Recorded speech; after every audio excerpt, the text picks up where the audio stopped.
ఎలా ఉంది భయ్య సినిమా? బాగుందన్న. బాగుంది. ఏం నచ్చింది అంటే ప్లస్ పాయింట్ ఏం చెప్తారు హైలైట్ అంటే? హైలైట్ అంటే ఏంటంటే ఇండియన్ కరప్షన్ గురించి ఒక ఐఏఎస్ తలుచుకుంటే ఏం చేయగలుగుతాడు, అంటే పాలిటిక్స్ని చేంజ్ చేయగలుగుతాడు అన్నది కూడా చూపిస్తాడు అన్నట్టు. అంటే వాళ్ళ మైండ్ ఎట్లా ఉంటుంది, వాళ్ళు ఎట్లా ఆలోచిస్తారు అనేది దాన్ని బట్టి. మళ్ళీ ఇంకోటి ఏంటంటే ఇవాళ రేపు జరిగిన కరప్షన్ కానీ దాని తర్వాత మన ఇండియాలో జరిగే వాటి గురించి ఎక్కువ ఫోకస్ చేసి తీసిండు. బాగుంది సినిమా. శంకర్ మార్క్ కనిపించింది అంటే కనిపించింది. కనిపించింది. రామ్ చరణ్ గారి పర్ఫార్మెన్స్ ఎట్లా అనిపించింది? బాగుంది. ఇప్పుడు గ్లోబల్ స్టార్ తర్వాత వస్తున్నాడు కదా ఆయన. యాక్చువల్లీ చెప్పాలంటే నాకు one of the best movie అనిపించింది. అంటే రామ్ చరణ్ యాక్టింగ్ పరంగా చూసుకుంటే మంచిగా ఉంది. యాక్టింగ్ అయితే బాగుంది, నచ్చింది నాకు యాక్టింగ్. అప్పన్న క్యారెక్టర్ ఎట్లా అనిపించింది? చాలా స్పెషల్ క్యారెక్టర్ అంటున్నారు కదా. అప్పన్న క్యారెక్టర్ చేసిందంటే వాళ్ళ నాన్న క్యారెక్టర్. ఇక వాళ్ళ పాస్ట్కి వెళ్తారు. అంటే ఆ పార్టీని స్థాపించిందే వాళ్ళు అన్నట్టు ఆ టైప్ దాకా. కానీ యాక్టింగ్, ఓవరాల్ యాక్టింగ్ చించేసిండు, బాగుంది, మంచిగా ఉంది.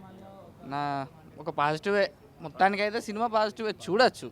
బాగుంది సినిమా, నచ్చింది. నెగిటివ్ కామెంట్స్ వినిపిస్తున్నాయి బయట. నెగిటివ్ కామెంట్స్ అంటే ఇక కామన్గా మనకు ఎక్కువ ఇది ఈ కరప్షన్ ఇది అని కాకుండా మనకు నరుక్కుండా చంపుకుండా అంటే మస్తు ఇంట్రెస్ట్. అదే కానీ ఒక కరప్షన్ కానీ దాని తర్వాత దాన్ని ఎట్లా తీసేయాలి, మరి దాన్ని దేశాన్ని ఎట్లా ముందడి నడిపించాలనే దాన్ని బట్టి ఎవరికి ఇంట్రెస్ట్ ఉండదు కాబట్టి నెగిటివ్ కామెంట్స్ వస్తాయి. కానీ నిజంగా చెప్పాలంటే సినిమా బాగున్నది. ఇక విజువల్స్ అవన్నీ పరంగా పక్కన పెడితే బాగుంది. తమన్ గారు బ్యాక్గ్రౌండ్ స్కోర్ ఎట్లా అనిపించింది? బ్యాక్గ్రౌండ్ స్కోర్ బాగుంది. ఇట్లా ఓపెనింగ్ సీన్ దగ్గర ఒక బ్యాక్గ్రౌండ్ వస్తుంది, చించేసిండు, మస్తుంది, బాగుంది. Thaman one of the best background. ఆయన మ్యూజిక్ డైరెక్టర్, మంచి మ్యూజిక్ డైరెక్టర్. కానీ సో బాక్స్ ఆఫీస్ పైన ఎఫెక్ట్ ఎలా ఉండబోతుంది సినిమా?